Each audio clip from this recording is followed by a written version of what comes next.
Good afternoon, good evening, good morning, and let me say kia ora, because we've got a special New Zealand guest today. Thanks for joining us for the 7th edition of our Clarity in a Time of Crisis webinar series. My name is Chris Adams. I look after research and insights at Miles Partnership. And for the last 7 weeks, we've been sharing critical lessons and insights from our leading research and data partners. Today, we're featuring Arrivalist, and also leading destinations from across the planet. And today we're delighted to be joined by another two real thought leaders and provocateurs of tourism and destination marketing. First, let me introduce Matt Clement. He's Senior Vice President of Marketing at Arrivalist, which is a pioneer and a global leader in mobile location data, very familiar to many of you. And so, Matt, where are you joining us today from? Yeah, well, good afternoon, everyone, from beautiful Fort Worth, just outside of beautiful Fort Worth, Texas. So nice, hot Texas summer's already begun, officially. Very good, Matt. And of course, Matt was with Fort Worth, the Convention and Visitor Bureau.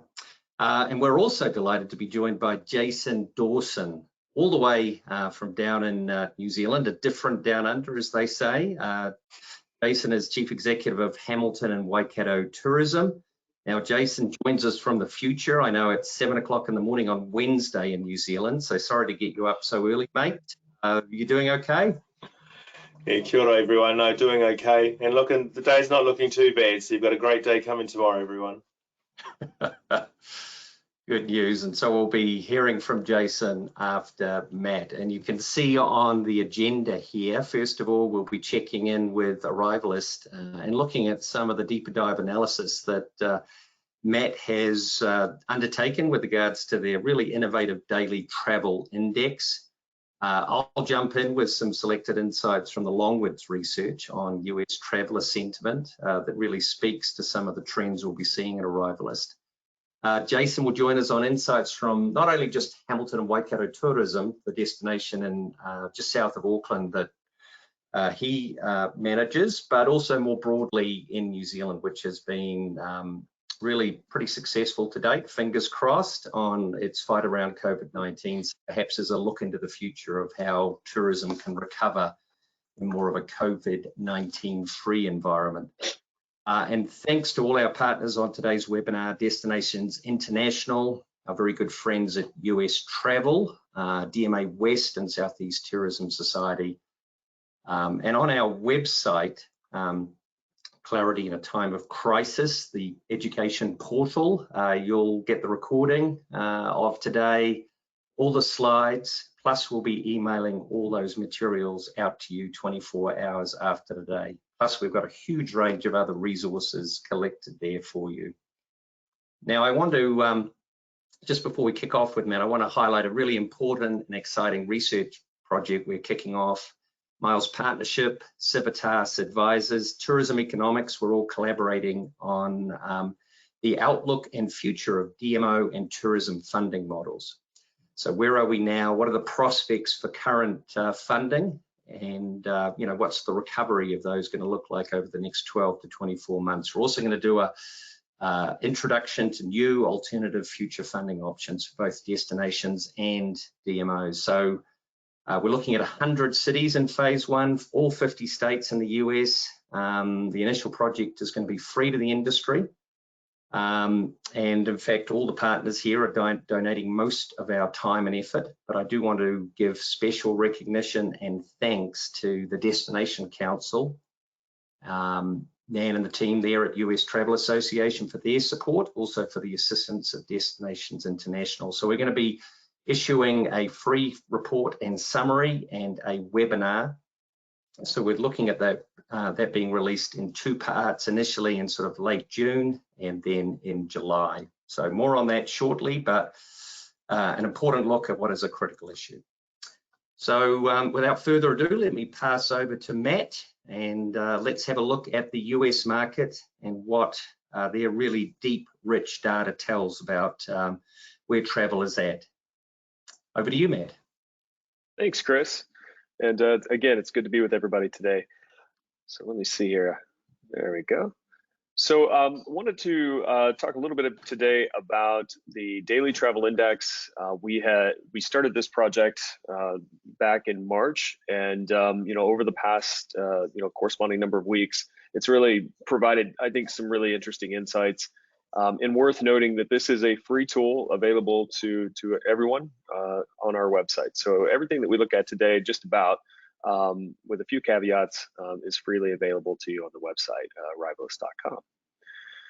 Now, we all agree that tourism's recovery here in the continental United States will be led by the drive markets. And so a lot of what we're talking about today focuses exclusively on that. At Arrivalist, most of you on this call are likely at least somewhat familiar with us if you're in the continental US, maybe not if you're at international locations, but Arrivalist works through multi-sourced anonymized GPS location data. So we take essentially a huge cross-section of the US population and balance that to be a representative sample of the entire population. And it's quite accurate, 30 feet or less, and of course compliant with all of the various privacy rules that we now live by, CCPA, GDPR as an example. However, this particularly large data set, we wanted to look at it, but then also shift its focus just a little bit. And what we came up with was the Daily Travel Index. So I'm not sure how to go backwards. There we are. And the Daily Travel Index is a subset of our larger data panel. And what we've done is we've taken a filtered view of drive market activity by Americans, and we've indexed that looking at daily travel relative to an average volume that we established for travel pre-pandemic, which in this case is February of 2020. And for the panel, we're looking at just trips over 50 miles or more, where the user spends at least 2 hours in the destination, and exclusively looking at trips by automobile. So we're excluding other forms of transportation, like airplanes, for instance. And of course, we're filtering out all the usual noise, freight, deliveries, and commuters.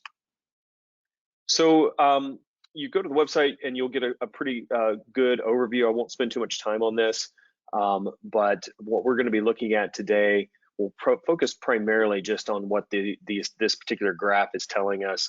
The thing to note is that baseline, the 0%, represents the aggregated average volume of daily trip activity in the month of February. Now, we're sitting here in May, close to Memorial Day, and certainly the first thing a lot of you are probably thinking is, well, May doesn't compare at all to February, and you'd be correct.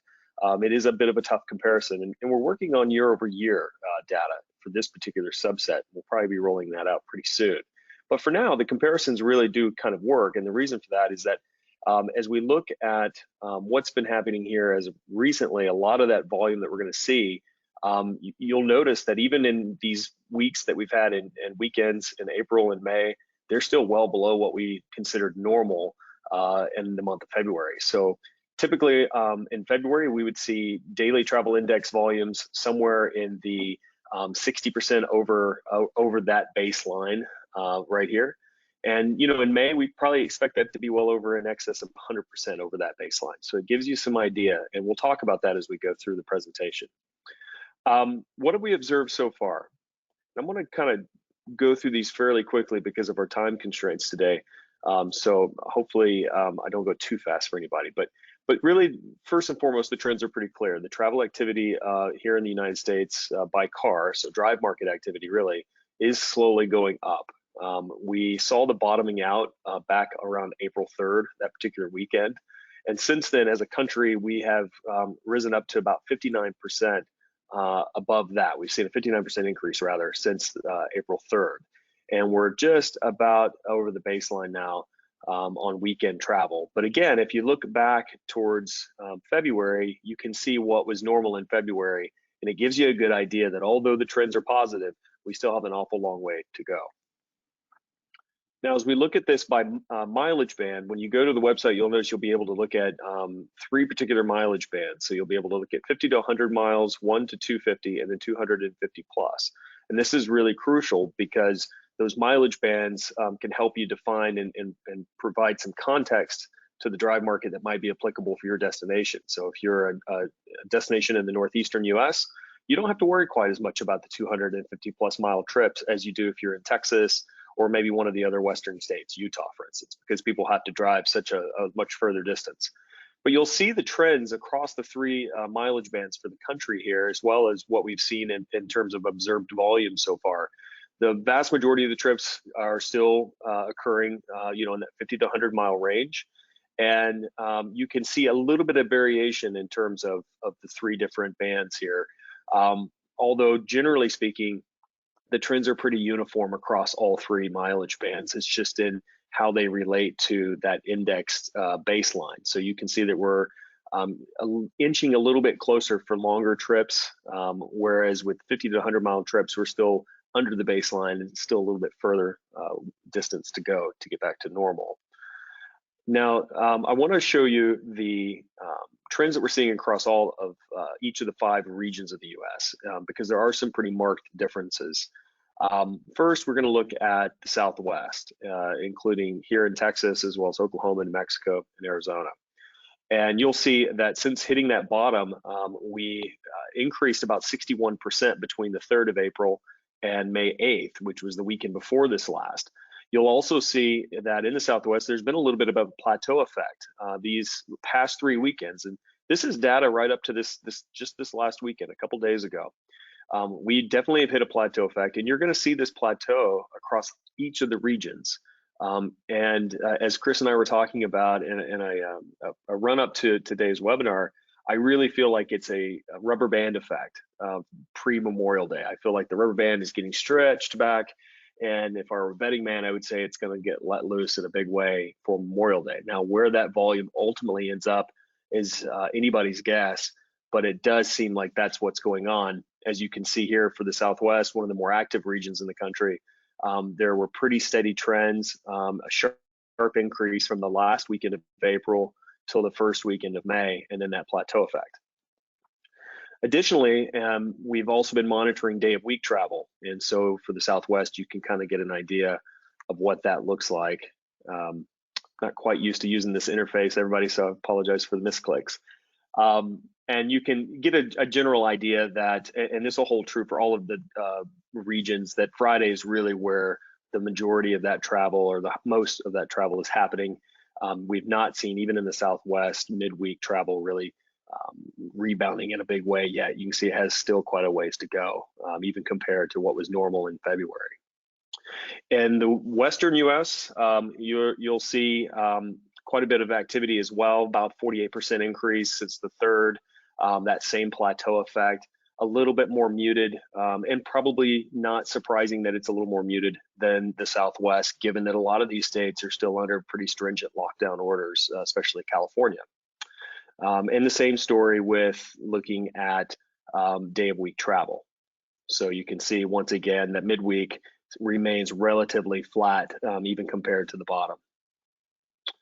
In the southeastern U.S., you'll see a more similar curve to the Southwest, same plateau, but you can start to see the differences in regions of the country where more states are not under as stringent lockdowns. However, what's going to be interesting, and we'll explore this in a minute, is that there's still not uniformity in terms of trip activity according to a state's lockdown orders, or even virus cases, and we'll look at that in a minute. And again, same story with midweek travel for the southeastern U.S. So far, we're just not seeing a lot of that midweek travel by auto happening yet, which probably doesn't surprise anyone before Memorial Day. In the Midwestern U.S., you'll see that they're probably the closest in activity increase to the Southwest. So about a 60% or just under 60% increase since the 3rd. And really one of the only regions that this past weekend sort of broke out of that plateau slump that we've seen, that was pretty common for a lot of other parts of the country.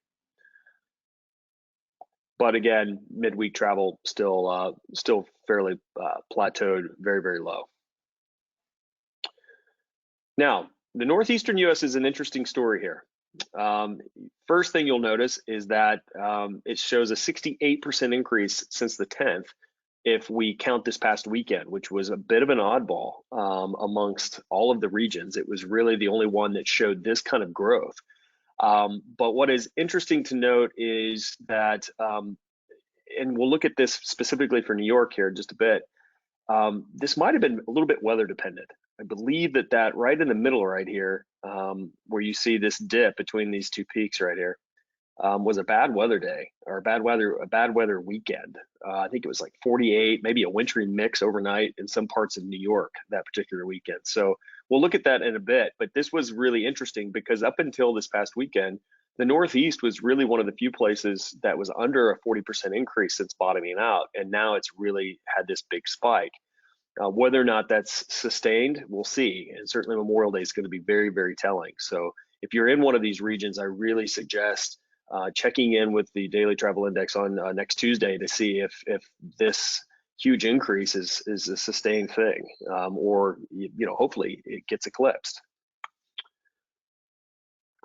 And then there's also the same pattern that we've been seeing with midweek trips. Although there is a little bit of a growth curve you can see here compared to some of the other regions for trips on Thursday.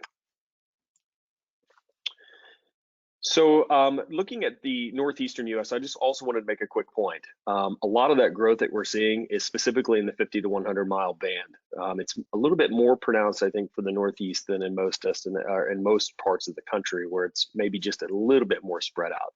So again, and this really underscores an important point that I'll say again shortly, is that as you look at the Daily Travel Index as a tool, really be cognizant of what your drive market is. If you're in New Jersey, you have a lot of population you can pull on that is not that far away. So this mileage band, this graph is really what you're looking at for a lot of the states that you're going to be interested in, more so than down here.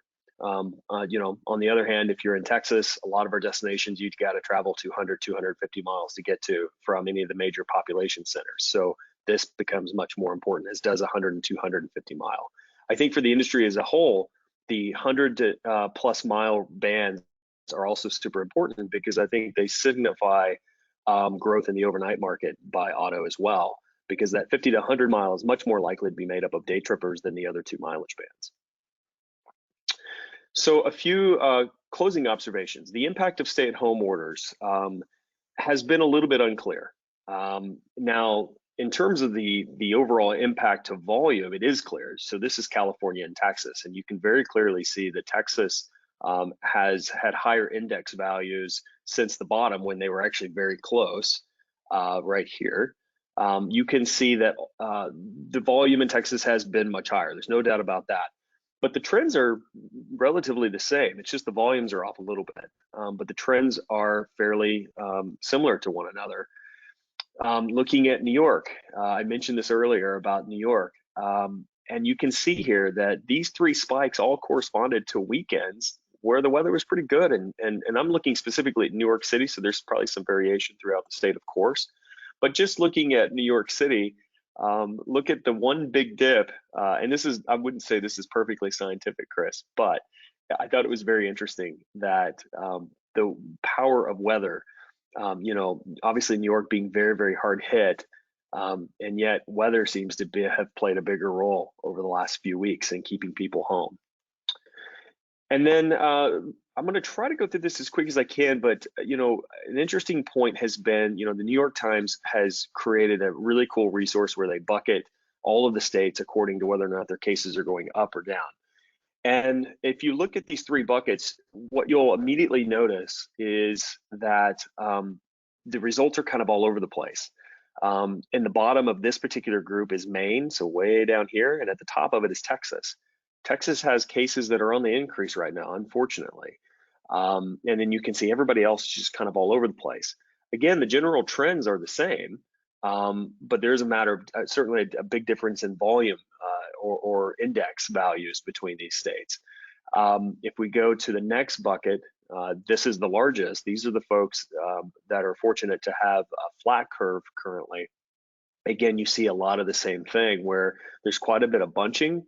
There's certainly some big differences, between the top and the bottom in this particular group, but more likely it seems, at least my hypothesis is that it's driven by a lot of other factors not really related to the virus or the number of cases in a particular state.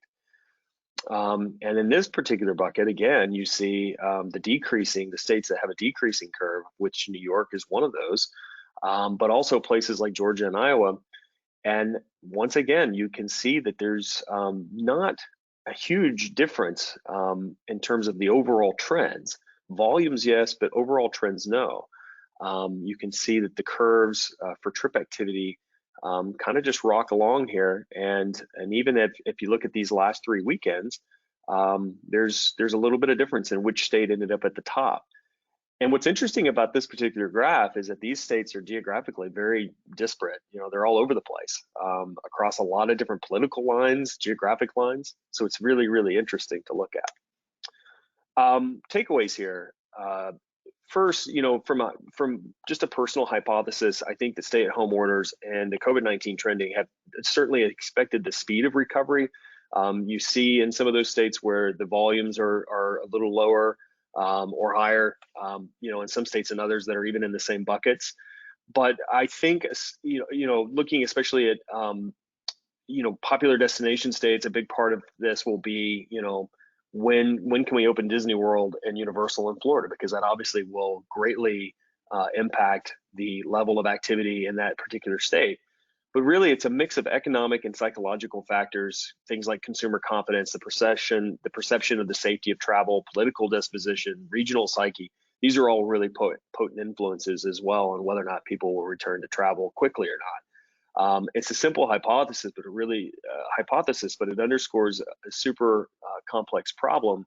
And to get to the heart of that problem, I think you know, we really are going to have to continue to focus on both quantitative and qualitative factors. My takeaways, my 1, 2, 3 here. First, it's really going to be critical for you guys to, when you're looking at the daily travel index, to layer some context when you're assessing your drive markets, your trends across both the economic and psychological factors, but really establishing things like, what are my drive markets specific to me? Do I need to be focused on the 50 to 100 at all, or do I need to really be more focused on the longer mileage bands?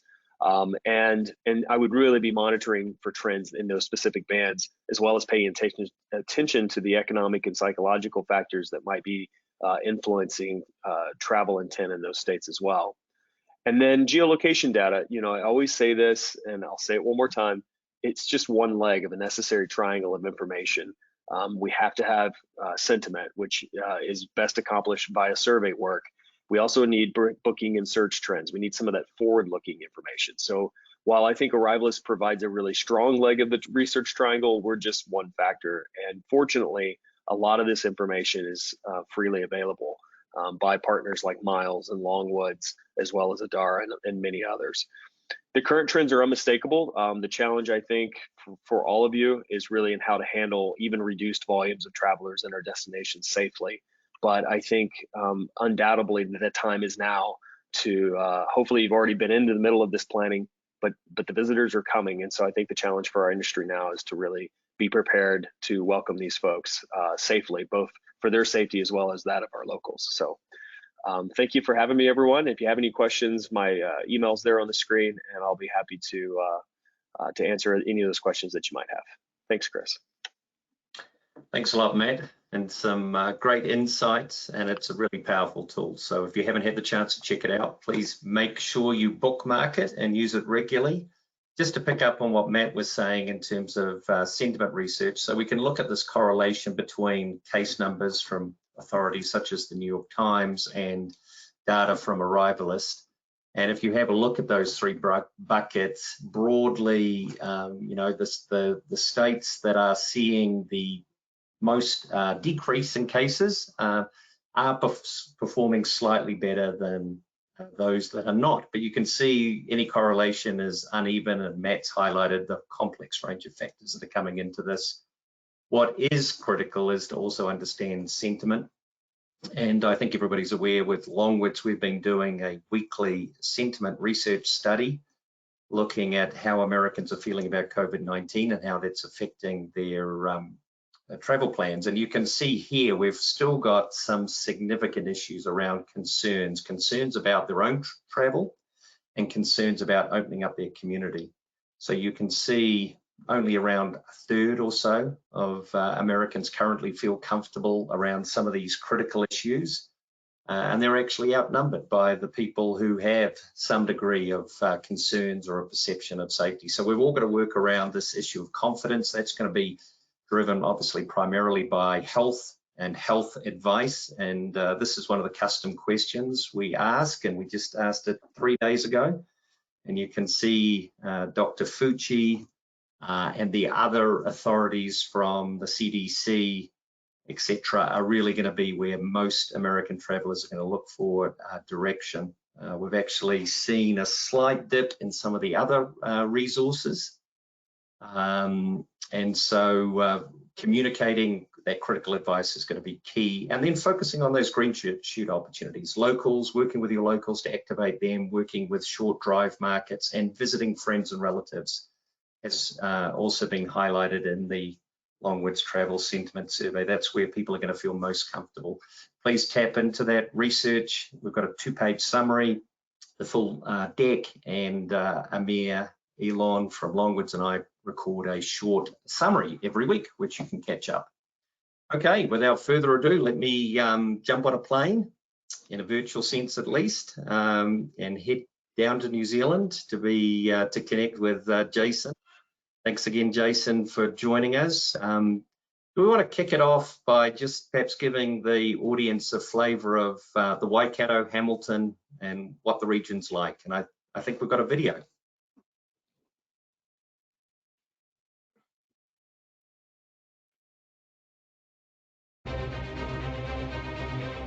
Come with us, share our waka, and feel our strength and passion.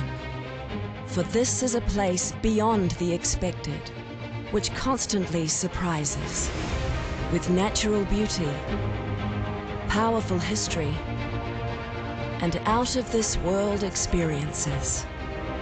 Always far from the ordinary, this is a magical region of villages to play, relax, connect, and explore in.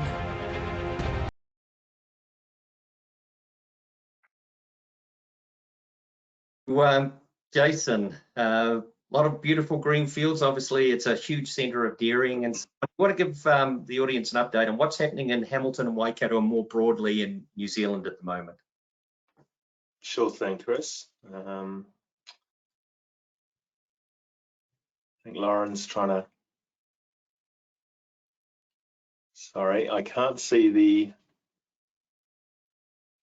clicker. I think you can click on the screen and then advance it, or we could advance it for you. Oh, there it is. It's come up. Great. Hey, good morning, everyone. Oh, good afternoon, good evening. Malolele, kia ora, wherever you are in the world. Look, I'll just give you a bit of an update of where we are in New Zealand. Look, first up, where we are in the world is probably quite crucial. New Zealand, for some of you, hopefully you've managed to come and visit us. We are a bucket list destination at the bottom of the world. We're next to our big, lovely neighbour, Australia, if you see on that map. So we're about a 12-hour flight from North America, and then potentially up to a 20-hour flight from UK and Europe. When in New Zealand, we are situated about an hour south of Auckland, which is our main international gateway, in the North Island. So around central North Island, we cover 7 regional state areas within the Waikato and New Zealand. What we do, so probably very similar to all the other DMOs that are on this call today. Obviously, visitor and destination marketing is at our heart. We work obviously with travel, trade and marketing. We also work with the conventions. We run the convention bureau for our state as well. We do major event bidding and coordination. So we work with all the venues and major event organisers to bring sports tournaments and world tournaments to the Waikato. And then we also do product and destination development, something that New Zealand has been pushing for the last probably 5 to 6 years, is around getting DMOs into actually managing the destination and leading a lot of the stakeholder and community engagement. For us as a region, look, tourism has become our number one sector for our economy. We are a dairying region originally, so still built highly on agri-tech, but also the dairy industry with regards to producing some of the world's best butter and milk in the world. Our annual visitor expenditure is around 1.57 billion. Domestic, though, are our hero. They make up 1.2 billion. So again, when we talk about the restart shortly, we see them very much as our green shoots or our lead sector to bring us back. International visitors contribute around 371 million into our region. We're the 4th largest domestic visitor destination in the country. So again, that leads us very well into recovery.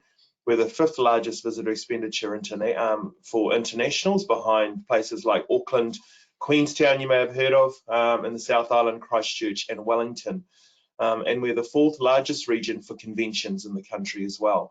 And look, and just a little shout out there as well, in 2019 in September, we were named one of the top 50 bucket list travel destinations by Forbes magazine that you need to visit before you die. So hopefully this webinar will inspire you as well to come back to New Zealand as we look forward to welcoming you to the Waikato.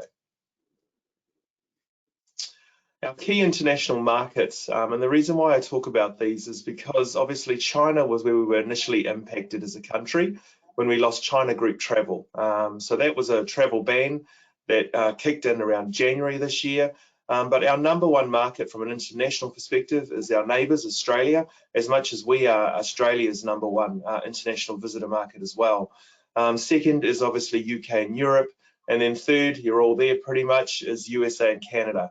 North Americans love to come to New Zealand, and what we have seen during COVID particularly is a lot of the billionaires that can afford to jump in their private jets have actually escaped the US and come down to New Zealand. And I'll talk a little bit about why. So some of the impacts and response for us as a country, we have a national alert level process which was implemented as part of COVID, which starts at the left. We went into alert level 4, which is called lockdown, pretty quickly. It happened within 3 days. And we were in lockdown, which pretty much meant no movement and staying at home, working. Only essential services were allowed to return to work, such as those at hospitals. We were in that lockdown mode for about 8 weeks. We then moved to alert level 3, which was restricting movement. So again, we could only promote what we call travel or local travel, still within your neighbourhoods. And as a country, we are now at alert level 2. So we're in the reduced phase. We are in a hold phase in that for the next 2 weeks until we decide where we're going. There's been a lot of international media coverage around how New Zealand has dealt to COVID. That's our Prime Minister on the right. Many of you know Prime Minister Jacinda Ardern. She has been probably what we call one of our emerging crisis leaders globally. She really led our country through the terror attacks we had at Muslim temples in New Zealand, our first terror attack on our shores last year. We had Whakaari White Island, which was our volcanic eruption, unfortunately, where we saw a number of our international visitors die on the island. And now she is leading us through the COVID response. What we've seen with our international perception research as well is that because of Jacinda and the way that she's dealt with things, and as a country, as you can see, we only have 1,500 confirmed cases, and we've only had 40 active cases right now with 21 deaths. We have been seen as a country that's safe, somewhere that has dealt to COVID and somewhere where people are prepared to return. So again, we're seeing some very soft bookings coming through from North America and UK and Europe to return back to New Zealand as soon as February next year. So Jason, do you want to talk more directly about the impact of the crisis on, your regional tourism office, more broadly on, DMOs across New Zealand? Absolutely. So that probably segues nicely into the next slide. Look, I've touched pretty much on a couple of the disasters that we had previously here as a country. Our Australian cousins had been really impacted across the ditch with regard to the bushfires that many of you were aware of. They were devastating for their country. Not only did it stop international travel for Australians, but pretty much it restricted a lot of domestic travel. What we have seen is pretty much the industry shut down overnight. Our attractions started to close first, so we saw places in our region like Hobbiton movie set shut down within 48 hours and letting go of over 270 staff. And that's just continued. We've seen hotels mothballed in our country.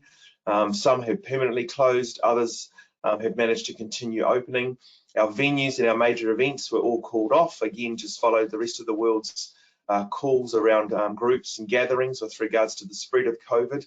but pretty much we're still measuring the impact. So as weeks go on, some businesses have been able to what we call hibernate.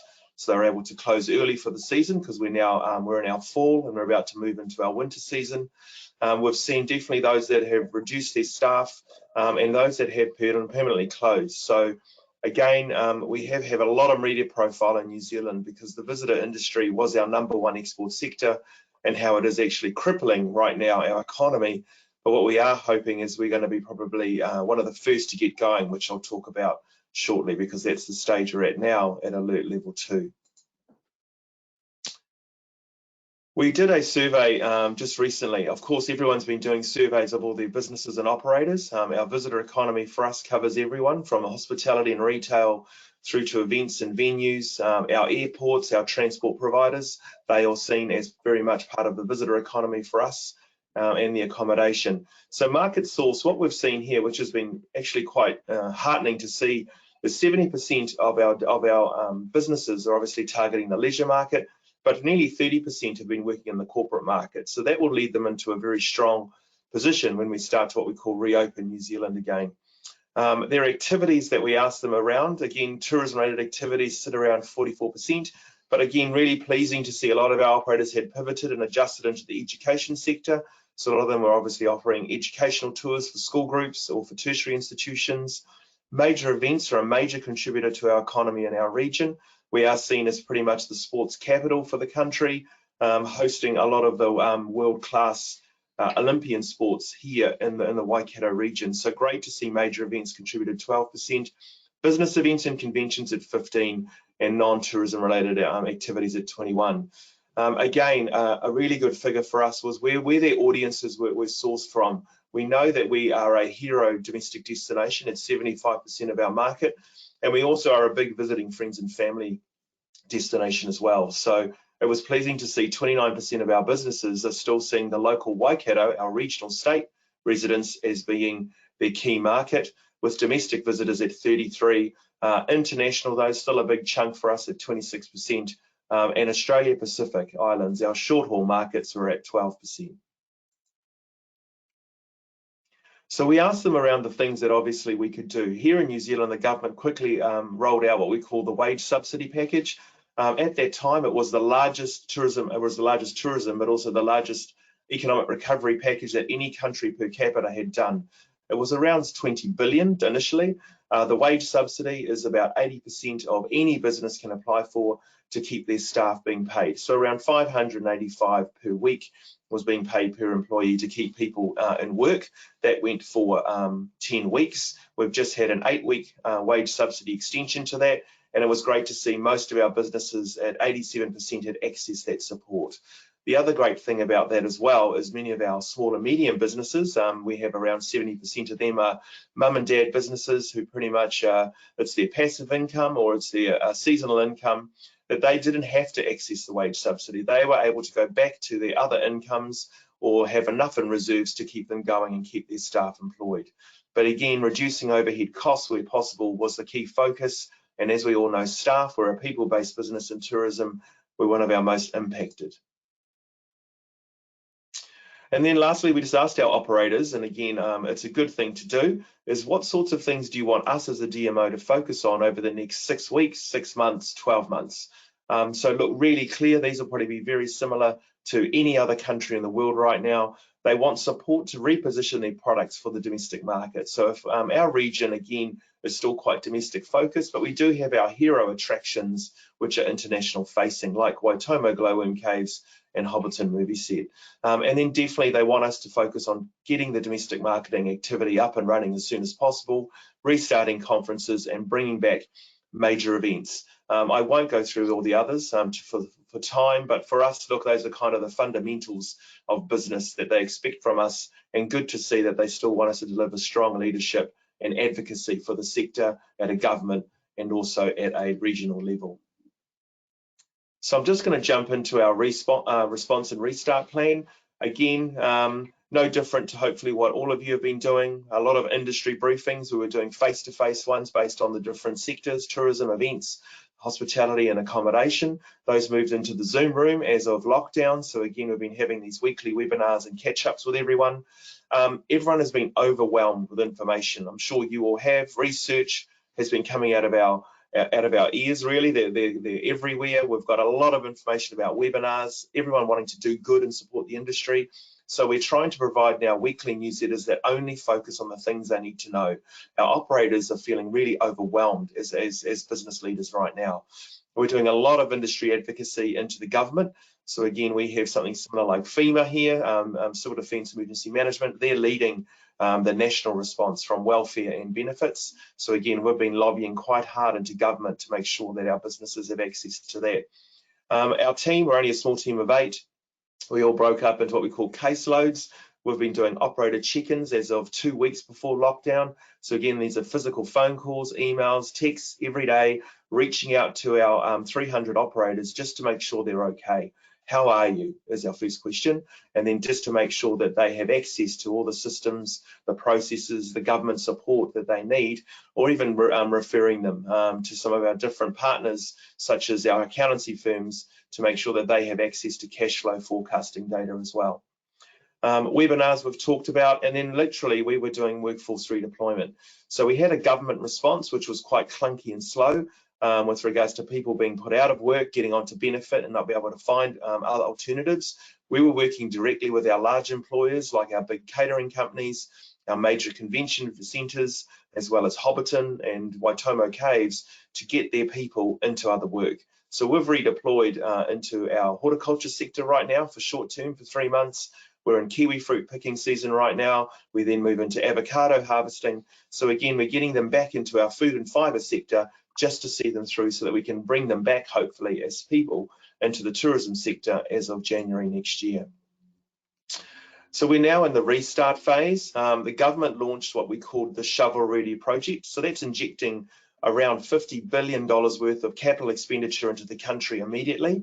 They've gone out to all of the regions and our states to say, hey, is there anything that's what we call shovel ready to go? So we contributed with our 7 local government partners to put up projects. So there's a lot of tourism projects that have been put forward in there, mainly around our cycleways, activating Hamilton Gardens, one of our iconic attractions, the Hamilton Zoo, and many other wildlife sanctuaries in our region. So again, we hope to get some investment from government to get the economy moving. Again, we've done a lot of research. So during times of crisis, we really do implore all DMOs to carry on with research. Many people have stopped, but again, what we're finding is we're lucky. We're probably leading the pack. The research we've undertaken around domestic perceptions and major events will lead into our and actually give us evidence base to get our restart programs up and running sooner than other regions. Major events, again, we've got campaigns about to kick off called Welcome Back to Waikato, and that's around bringing people back to actually feel safe at events and also safe to have conferences here again. And again, the good thing is the private sector, we're still looking at capital expenditure investment into our region, new hotels, expansion of visitor attractions. So again, we're still helping them through the consent process and legal processes to try and get those new attractions up and running and open as soon as possible.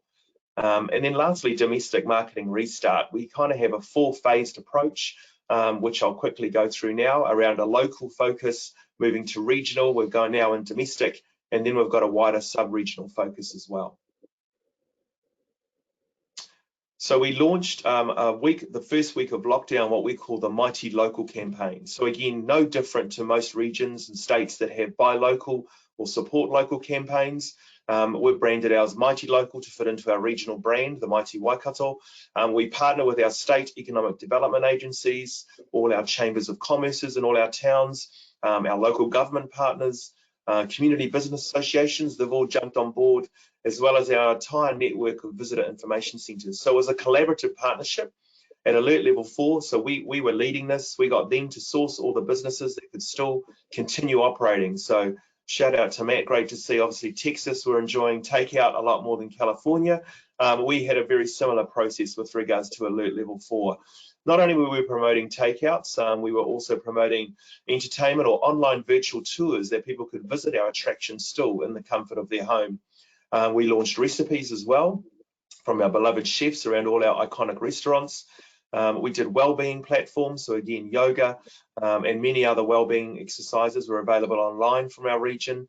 And then we moved into business stories. So we're starting to promote all businesses, not just our own in tourism, that have pivoted during crisis. One of our big brewery companies pivoted to start making hand sanitizer, through to one of our big manufacturers of New Zealand fashion, then moved into making face masks for essential workers. So again, it was around showing these types of businesses and how people could get through to inspire them. And then we also partnered with our food banks to launch the Mighty Waikato cookbook, which again is an e-cookbook which was launched on Mother's Day. People would download to give a donation, and all that money is going directly into the food banks to keep those most vulnerable fed as well. We're now at alert level 3. We've moved into contactless delivery and more F&B available and more essential services. But what we see is now we're in alert level 2. We're activating the locals to literally get out now, to eat, event, meet, explore and visit our region as well. So we're going to continue to use that as our locals campaign, with deals and packages coming soon. Our restart plan, again, won't go through all of this for time. We're focused on hyperlocal, I've just talked about. We've moved to regional. We're now in the domestic. So for New Zealand, we now have planes back in the air from a domestic air travel perspective, which is fantastic for our regions. Again, we've gone from flights of having up to 56 a day, now down to around 3, but hey, it's a start. We're very excited. But we are seeing international border restrictions staying locked for New Zealand at least for another 12 months or until a vaccine. We're also working with the Australian government to open what we call the Trans-Tasman bubble. So in other words, merging the two countries that we can travel between them, given that we are both key visitor markets for each other. And then there's been all these new initiatives that have come out that we've been supporting as well. This is called Save My Bucket List. It came from the hospitality industry, which was initially impacted. So again, people could buy vouchers for their favorite coffee shop, cafe or restaurant to reuse when they finally got out of lockdown. This technology was just given to the tourism industry and said, why don't you guys look at something as well? So again, our businesses, it's very minimal. For $5 of commission, they would be able to sell a $100 voucher to actually list on the Save My Bucket List, where people can create travel experiences at home to be prepared to get them out and about in the domestic travel market shortly. So for New Zealand, look, I'll just quickly touch on why domestic is important to us. Again, no different to any of you as well. With closed borders, it's giving our countrymen more opportunities to visit their own country. We are passionate, as everyone is, about their own country. So again, we're going to really pull on the patriotism of our New Zealand market to say, come home, visit your home countries and your home regions.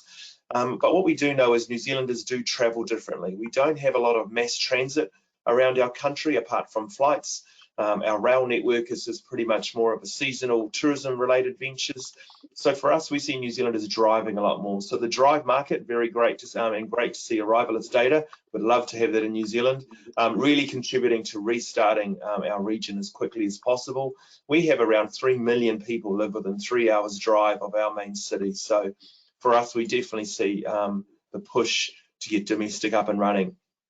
There's been a lot of research done as well around the power of domestic. Again, won't go through all of these because they pretty much talk to our market. But what we definitely are seeing is New Zealanders love a deal and they love to book direct. That was definitely a key thing that we have seen.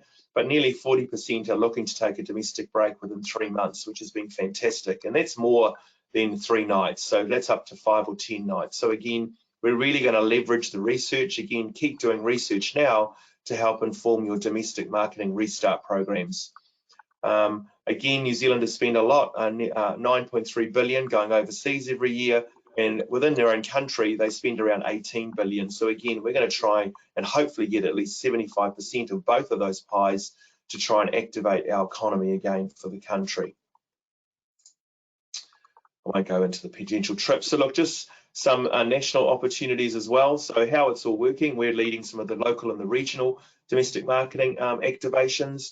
From July, August, we're partnering with Tourism New Zealand. Tourism New Zealand are doing a national domestic marketing campaign.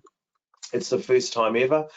Tourism New Zealand are our international marketing agency, but they've been pivoted, like the rest of us, to now focus on domestic. So we're working with them to run a domestic marketing campaign where we will have regional offers and packages available. And then when we get into our winter season, we have a ski resort in the centre of our North Island. We're partnering with them, Rotorua, and many of our other neighbours to promote what we call a winter, spring, and school holiday package as well. I'll just finish off with regards to the national response. So last week, a 522 million tourism recovery fund was announced by the government. 112 million of that is going to our international marketing agency, which obviously is also about to do a domestic marketing campaign for us. 10 million has gone into our Indigenous cultures, so to try and restart Māori tourism here in our country. But there's also been 400 million with targeted funding. So they've launched a business advisory program. Qualmark is our tourism accreditation quality assurance program. They are looking to provide business advisors, so they already have them as well, to make sure people can stay within the Qualmark ratings. They will now be pivoted to obviously offer business advice to try and help attract the domestic market. MB, an acronym there, is our government department, so the Ministry of Business, Innovation and Employment. They're also going to be assisting with what they call the transition program, transitioning our businesses to being domestically focused for the next 12 months. We will have advisory support as well as part of the package from Tourism New Zealand. They already do that anyway on providing international market insights. There's a new fund called the Strategic Tourism Assets Protection Program. So for some of your states, you know, places like Disney World and Disneyland are the iconic attractions for your states. You would hate to lose them, and we are the same. So the government are prepared. We haven't got a lot of detail yet on investing to try and keep those tourism attractions going and hopefully to help them reopen and rebuild. I've talked about the National Domestic Marketing Campaign, and we've also got this cross-government ministers group that's been set up.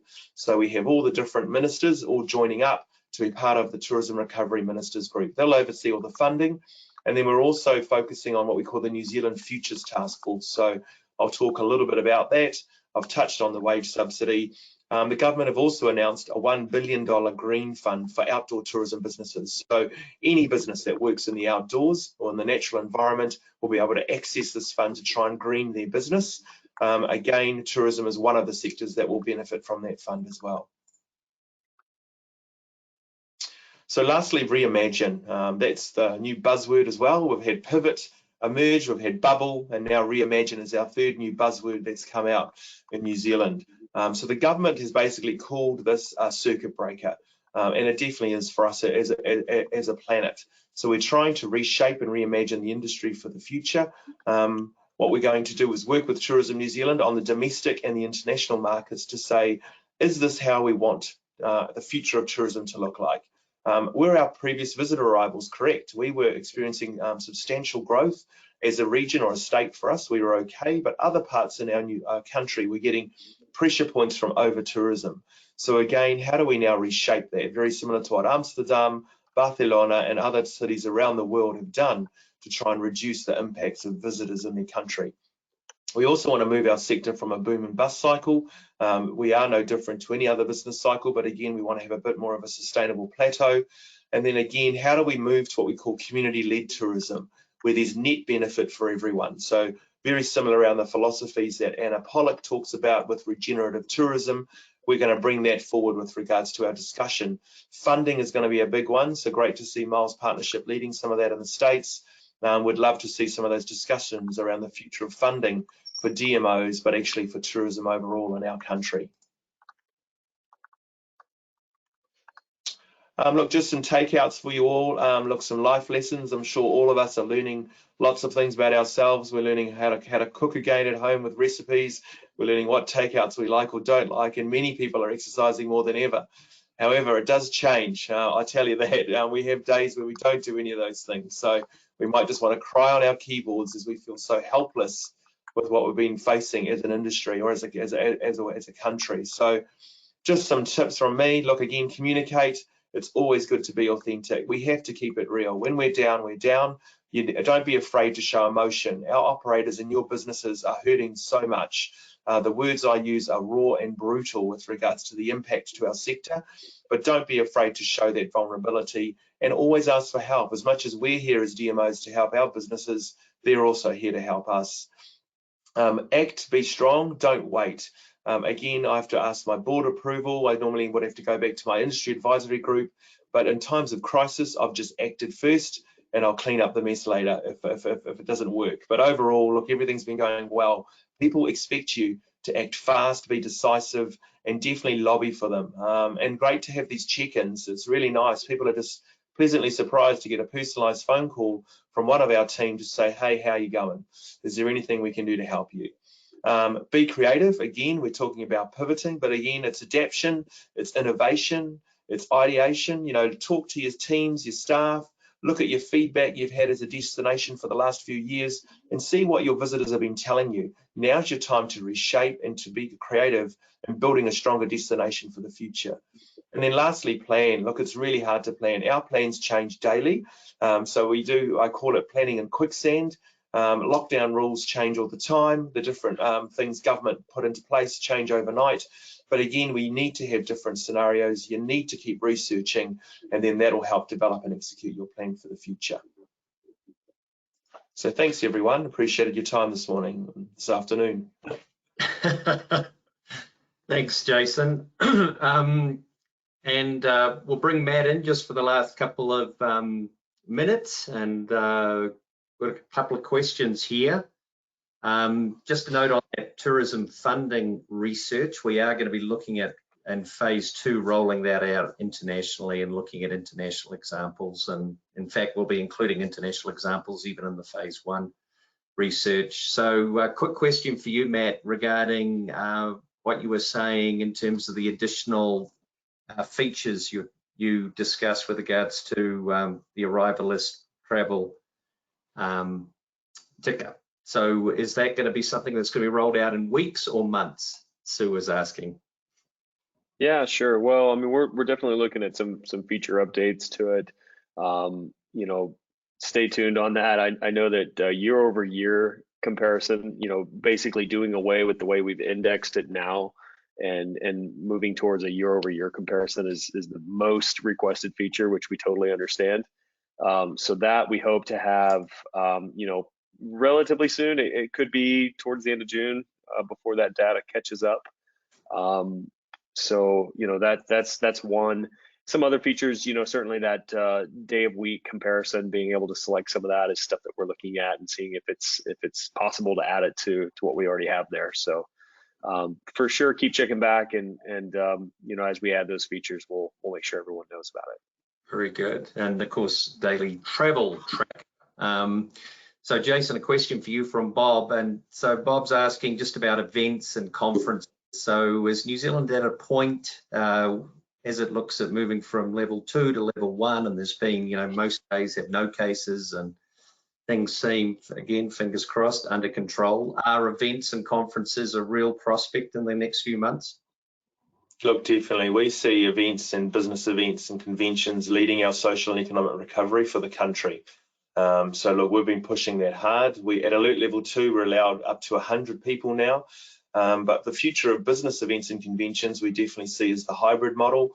So again, a bit of this virtual that we're doing now, but definitely around physical distancing, having more breakout rooms. So again, larger convention centres will be able to adapt to the new way of hybrid conferences. A lot of that had already been done by PCMA up in the States already. But for us, look, major events will be the next one. Our sports tournaments, our national competitions have all begun. But again, they're in empty stadiums, so our stadia are empty. What we are hoping that is at Alert Level 1, we can bring back the crowds. But we already have a lot of our major events and world tournaments. We have the Women's Cricket World Cup coming to New Zealand in February, and in our state as well. That's booked for February.